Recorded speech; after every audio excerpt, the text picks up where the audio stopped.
So we bought this metal shed made of sheet metal with lots of little screws, and came in a box that two people can just about lift. And me and Rob read the instructions, looked at the parts. It was quite confusing. We bought it from a place that was reselling these sheds that had been returned. And they made a pain to point out how difficult it was to put together. So we bought it, we thought, nah, we can put it together. This won't be any trouble. But when we actually got to looking at the detail of it, it was very, very fiddly. I spent a lot of time looking at the instructions and realising that you only got to get one piece just flipped over or something, or confuse two pieces which are almost identical, and end up having to take it apart again and put it together. In the background, I see Paul is cutting the... oh, there's a cat. Cutting the bamboo in the place where we're going to put it. I don't think I made a video of actually all of that work, but we've done bamboo cutting before.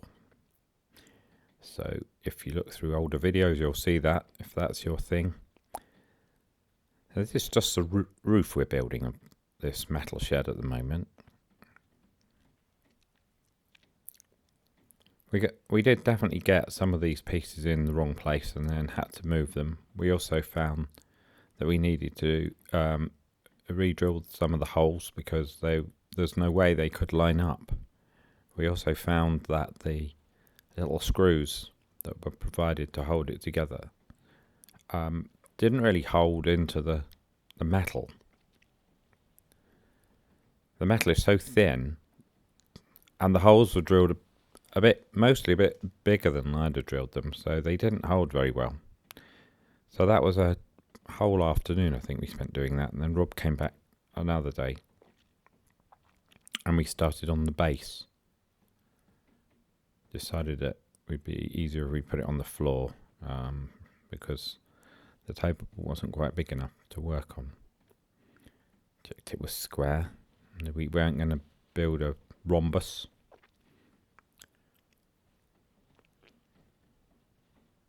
It was at this stage we started realising that it wasn't actually very high. It wasn't like a conventional shed where you'd expect to be able to have plenty of room. And we went and got the roof, brought it up. I keep wanting to call it a lid because it's sort of a tin box with a lid.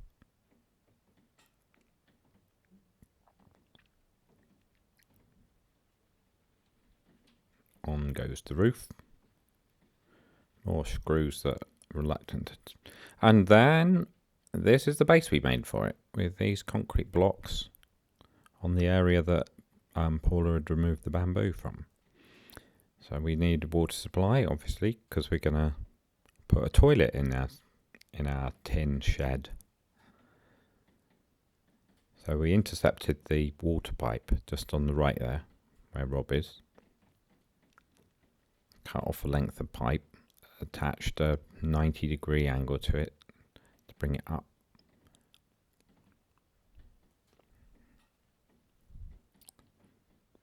Made the hole a bit deeper, wanted it deep enough so that it doesn't get the frost too easily, although the shed itself is a bit susceptible to frost, I think. And quickly did this. Well, we don't really do much very quickly, but these time-lapse videos with a bit of editing make it look as if we do it too quickly. A bit of water came out of the pipe. And then we needed to know how big a gap to cut out between the two ends of the pipe. That's what this fiddling about is all around. Then we cut a piece out about 1.5 inches long. Maybe it's 2 inches long. And that allows the fitting to go on. Job almost done. Get some tools to tighten out properly. decided we'd mark where this was in case we want to remove it. If we decommission this toilet here and don't even have a shed or anything, we may want to dig up that water pipe. There it is. Now it's on this little wooden base. That gives it a bit more height. So with that extra height, it's an acceptable height inside for people who aren't too tall. Decided to make this little plinth at one end to put the toilet onto, so we had something to screw it down to. Didn't think we could screw it down to those loose concrete blocks. So like everything gets more complicated as you go. This is the toilet, which was donated by one of our neighbours in Lindford after asking on next door if anyone had an old toilet they weren't using.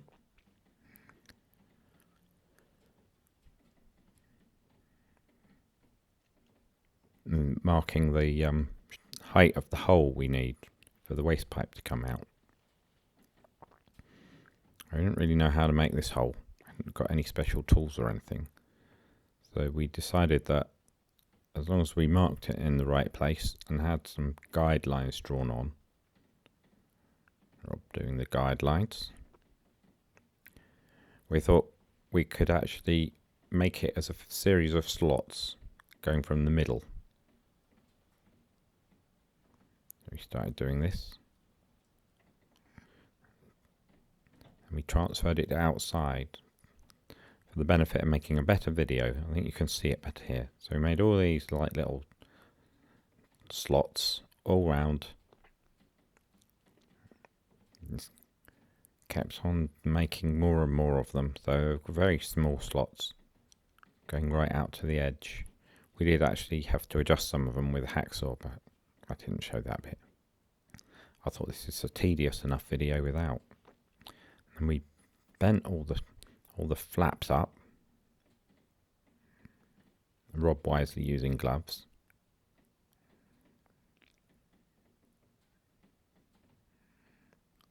Didn't quite fit. Give it a bit of a tap with a hammer, and there. Now it fits. Almost. So it's quite neat. And those spiky bits are completely hidden behind the toilet.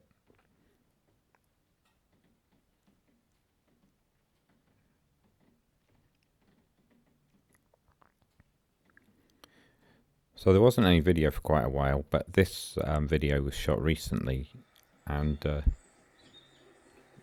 you can see that it's sitting there in its glory. It's got its waste pipe connected, it's got water supply, and it's got the usual things you expect to have in a toilet.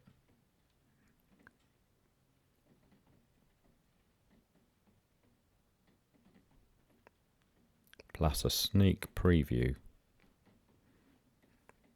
of the destruction of a lot of the bamboo here. There's no video of doing that, I don't think, but it is done, and it was a lot of work taking all those roots away.